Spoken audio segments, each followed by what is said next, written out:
They've been posting and contributing. Well, we got people They coming out, so have been. It's been good. Yeah. Good. Daniel and Daniela have been really great.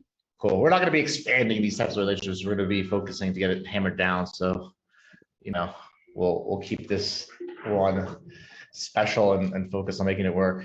Great. Awesome. And I'll probably go camera off so that it's not just like my face and your face, just your face. Why? No, your camera on. If I'm camera on, your camera on too. It's going to be me looking. Hi. You got this. I'm not worried about you.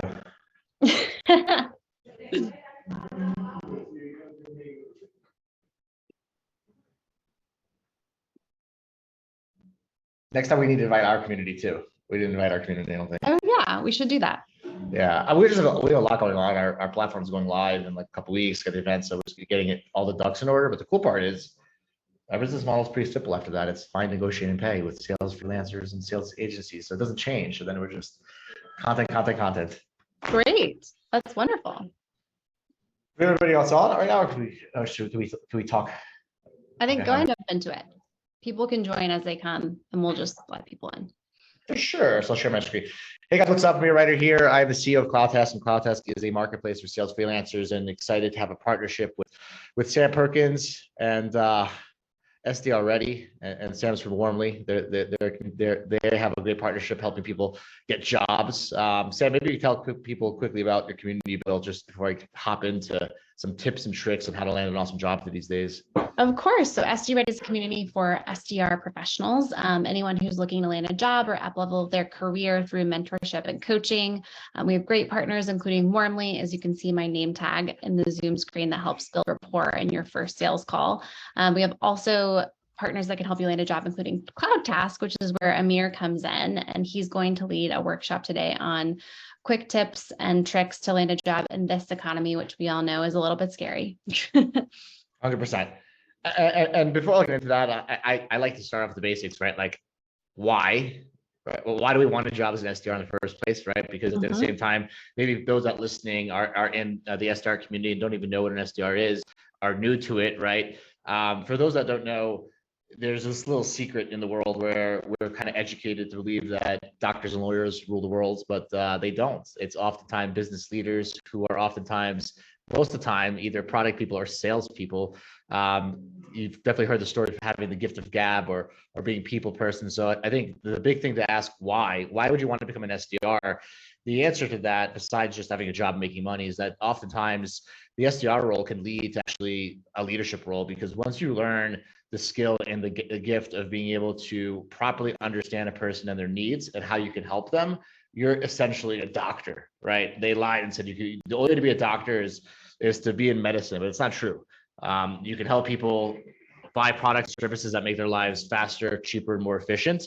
And often an SDR is an entry-level job that then can lead to a promotion to be an account executive, or oftentimes you could become a founder yourself, because you're oftentimes founders are the ones doing the first sales to $1 million in revenue. So big thing to ask yourself is why? Why do I want this job, right?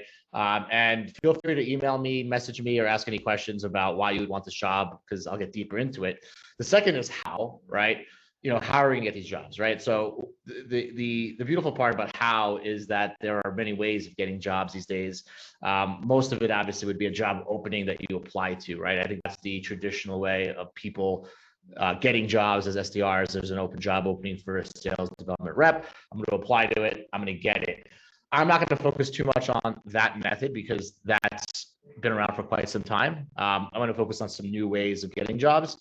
And obviously, a marketplace like CloudTask, a SDR, a community in Slack where people helping get jobs. These are new ways of really amplifying a potential hires way of getting to that application faster, right? And not getting through HR or filling out an application that takes 7 months to go through, right? So one of the big things is that today's day and age, what companies are looking for when it comes to SDRs, they're looking for people that have tenure or experience. So it's really important to keep in mind that your LinkedIn profile speaks a lot about you, right? So a lot of the things that people looking for jobs these days forget is that your social media footprint is oftentimes the first thing that people will look at, right? So it's really important to make sure that and by the way, Sam, if I can share my screen, that'd be awesome.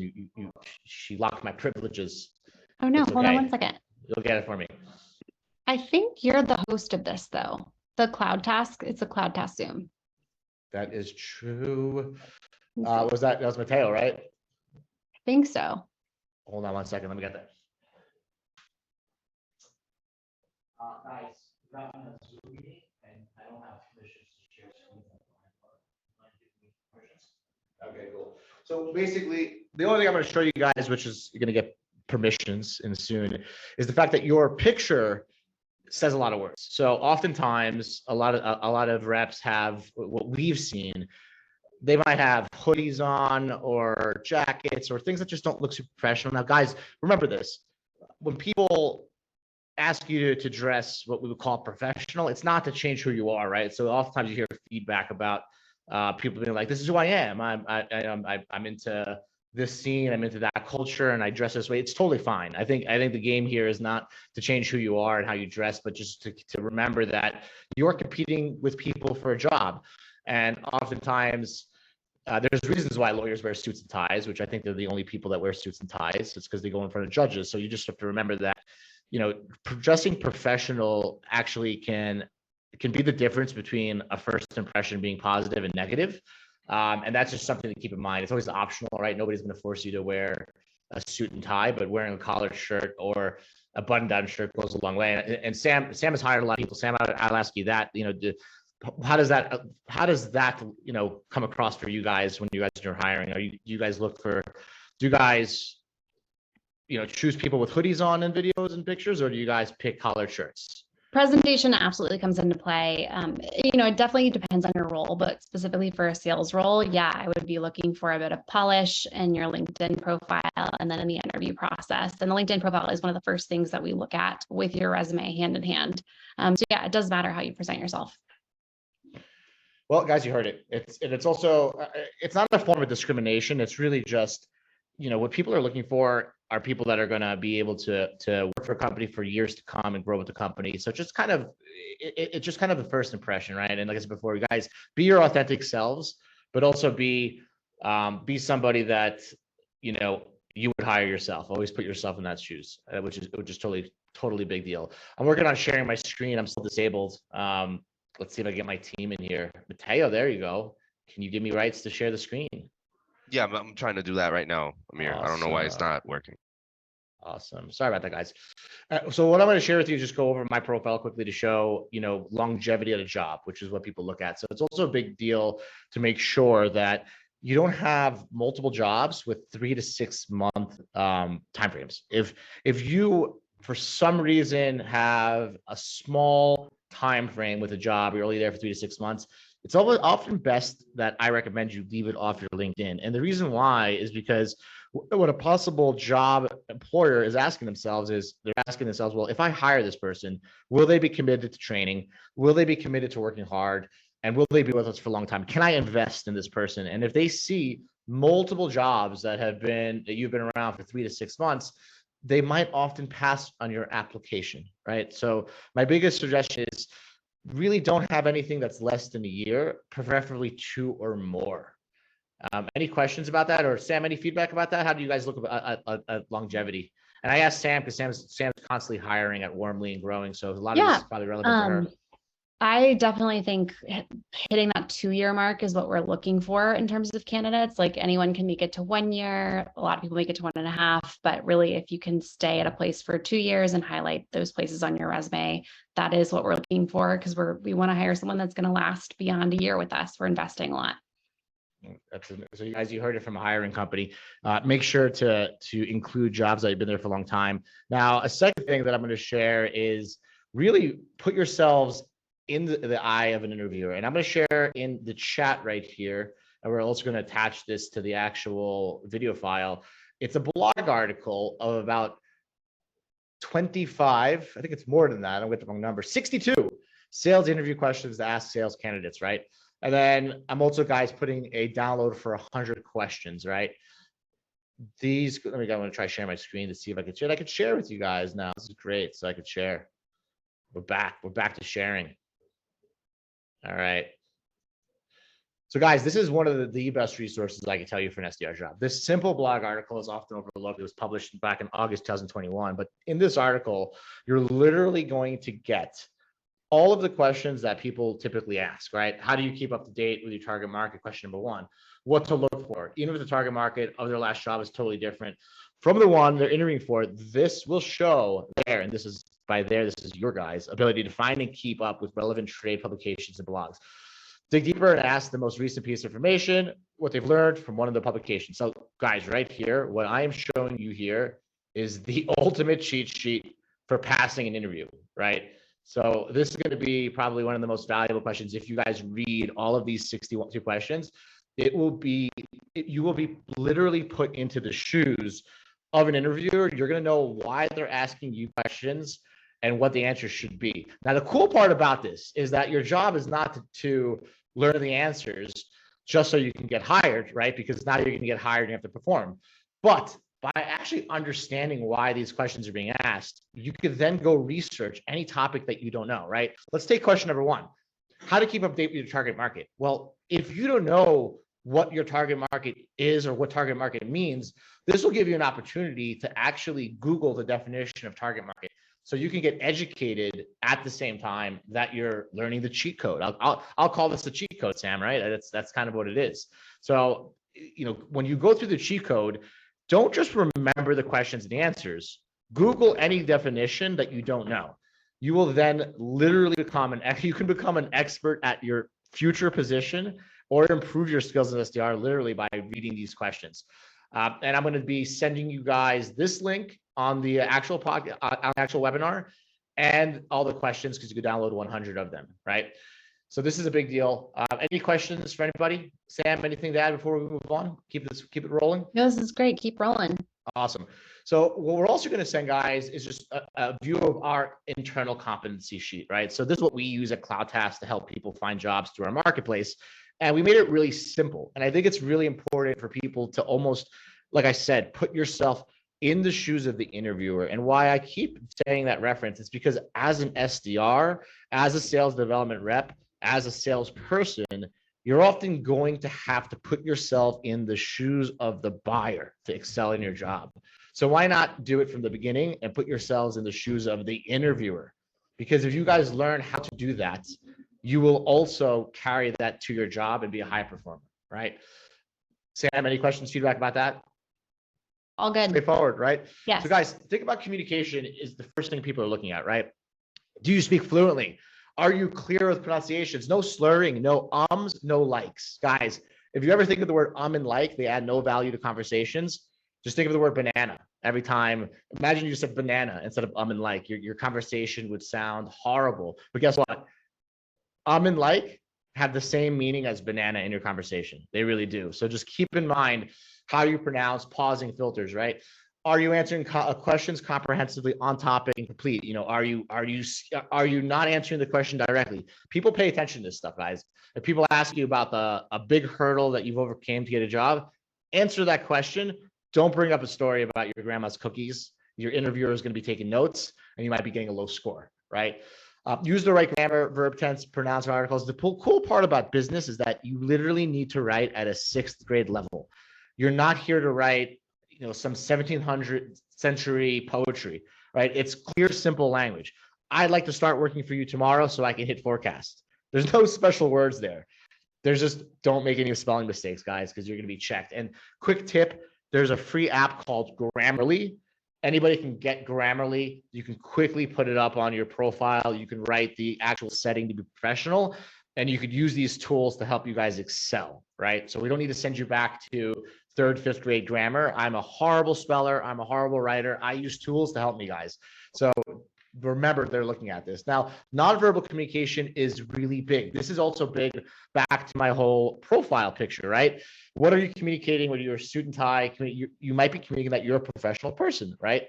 So just remember that nonverbal communications are often seen in pictures, but also videos. A lot of the times, employers of new jobs request that you submit a video of yourself. So remember that your body language is big, right? Do you look excited for the job? Are you energetic? Or you just look like you're going through the motions, right? Obviously, avoid fidgeting or becoming distracted by elements in the environment. Don't pick up your phone, look at Instagram. I suffer from this too, guys. Everyone's noticing this stuff, right? And then just your energy and enthusiasm, I think, is one of the biggest underrated things that people look for. So just remember to keep that energy high and display confidence, right? So if you guys look at this cheat score, I'm giving you the answers people ask, and I'm giving you the grading score. This is going to help you guys land jobs, right? Because a lot of people are coming into interviews without this, right? Without knowing what they're going to ask you, without knowing how they're going to score you. I'm giving it to you right now with this partnership with SDR already, so that you guys literally, you don't need 20 interviews to get a job. You can nail it on your first one. Also remember presentation setup, guys, right? Well-groomed professional appearance. I mentioned this so many times. I can't tell you how many times I've worked with people that I mentioned something about their attire, and they said to me, Amir, like this is who I am. I'm this person, and I would say that that's great, right? Like I'm happy that you are, but their uniforms matter. How we appear matter, guys. Like just remember, if you went to see, if you went to go to a bank and the person giving you a loan was wearing a ripped T-shirt with a coffee stain, like it would matter. You would feel maybe a little bit less safe putting your money there. Well, that's exactly what they're thinking when they're hiring you. And I'm going to repeat it over and over again because I know it might insult some people, but I'm here to actually ruffle feathers a little bit so that you guys get jobs, because I care more about that than your feelings, unfortunately. Dedicated workspace is clean. This is super important if you guys are working remotely. If you're working remotely and you have an interview and your space is messy and dirty and unorganized, you're going to give off the impression that you're going to be late to meetings, you're not going to be organized. Make sure that when these people see your background or they see where you're at, where you are, that it gives them a sense of orderliness and cleanliness, because a job as an SDR, it takes a lot of, I would say, CRM work, follow-ups, and details. So if you can't keep a clean house or you can't keep a clean workspace, you're not going to keep a clean CRM. So make sure that you guys are giving them the right impression right from the bat, right? And then also make sure you show up on the screen and you have good lighting. I've seen many interviews where people have lighting behind the windows and you guys look like you're in protection, witness protection, right?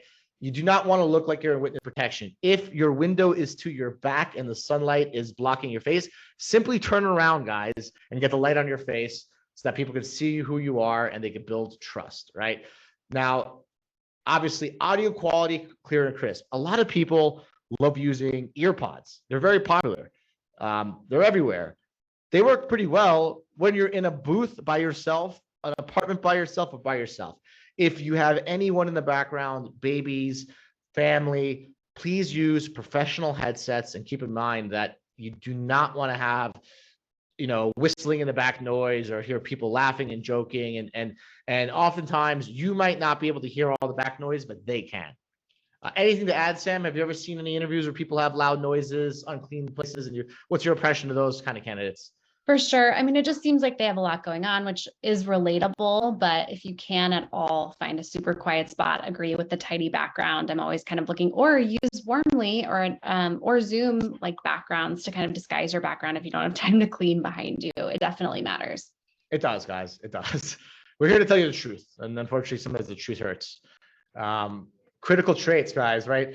Demonstrates critical thinking. This has a lot to do with answering the questions they're asking you, trying to solve problems. When you attach demonstrates critical thinking to the 62 interview questions that I asked, and you focus on, they're going to be saying, are you thinking about what they're asking you? Are you thinking about your answer, right? Because they're going to be looking at you saying, this is how the person is going to be thinking about an objection they get on email, phone, or LinkedIn, or about questions they ask a prospect on the call, right? So also demonstrating prioritization skills, right? Demonstrating problem-solving skills.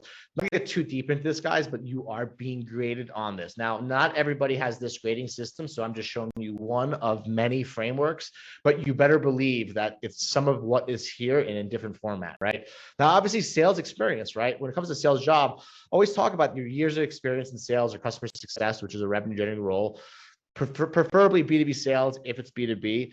Keep in mind that the job you're applying for, if you're applying for a B2B job, you probably don't want to focus on your B2C experience. And for those listening that don't know what the terminology is, B2B refers to business to business. It's like a copier machine company selling to another business.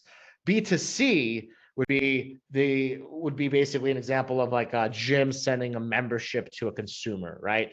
So oftentimes, even though you might have really good sales experience, like selling gym memberships, if you're going for a B2B world, you probably don't want to focus on the B2C because they're looking to match up your type of your experience. They want to see that you have sales experience, but they also want to match that you have business to business for a business to business job or B2C for a B2C. So be mindful of these details because it also demonstrates critical thinking, right? You could even bring something up on a call and be like, hey, Sam, how's it going? You know, I did work at the gym and sold B2C, which is business to consumer. So I'm not going to harp on that too much during this interview, but it was a good base for me focusing on making customers happy. But my real B2B experience, now I'm showing critical thinking because I'm not spending time really getting deep into my B2C training, more my B2B, right? And this is what people want to see, right? So this is an example, guys, of scoring system, right? And I'm going to be sending this to you as well as a giveaway. But if you know your why, right? Back to why. Why do I want a sales job, right? I want to earn money. I want to become an account executive. I want to potentially have the nuts and bolts to become a CEO and a leader of a company. That's your why. Then you're ready to applying to a job, right? And that's how, right? So how is multiple ways, right? We have open jobs in the SDR marketplace. We have open jobs through the community with Sam. And then there's also LinkedIn, which you guys know. So there's no shortcut of finding those opportunities, right? And then the application process, my recommendation to everybody would be the following. Instead of applying, this is a recommendation, guys. I don't want you guys to take this as a grain of salt. I'm a big believer that in order to stand out, you need to do what everyone's not doing, right? So if there's an SDR job opening, let's call it for Salesforce, big company, everybody knows, everyone wants to work for it. Now, don't quote me on this because you very well could go to their website, fill a job application and get hired. So I'm not saying to not do that, but I would say that if you see an application, apply the normal way through their method, but quickly connect with the C-level people and the sales leaderships, right? Comment and like on all their social media for about a week, right? And then slowly you can ask a question.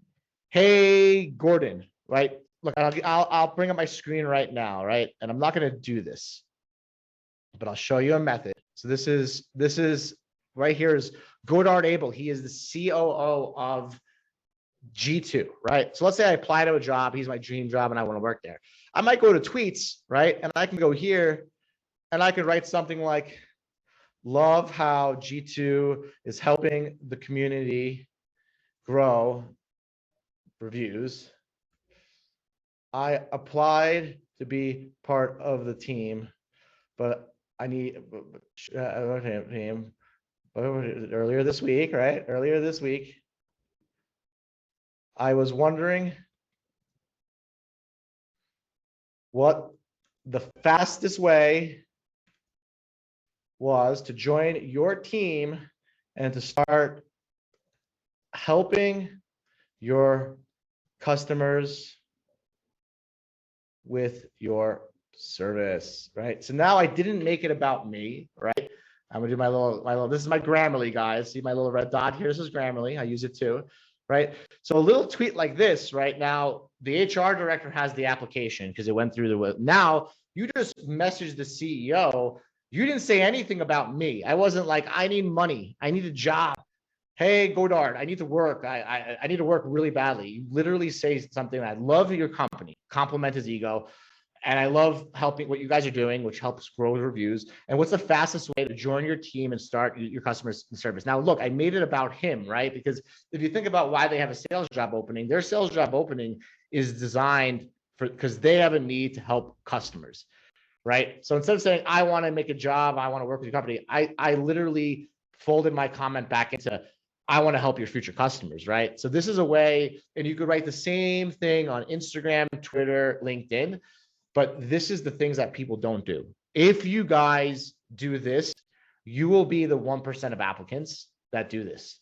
And that's how you stand out. Sam, any questions, feedback, or comments about this tip? No, I think that's great. Building any kind of rapport with people outside of HR so that they can refer you into HR is so helpful when you apply. Who's the best person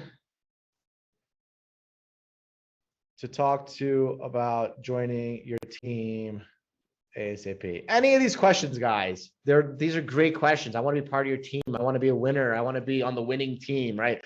Anything that has to do with them versus me is great. So Sam, I'll be transparent right now. I think with those tips and tricks, anybody looking for an SDR job should have no problem. If they read those 61 questions, Google and answer anything that has that they don't know, they most surely will get hired. Well, thank you so much, Amir. I'm going to post this in the community and on our YouTube channel, as well as with the resources that you shared, the questions, and then your competency guide. But can't wait to do another one of these soon and really appreciate your time. Anytime, all time. Is my camera not working?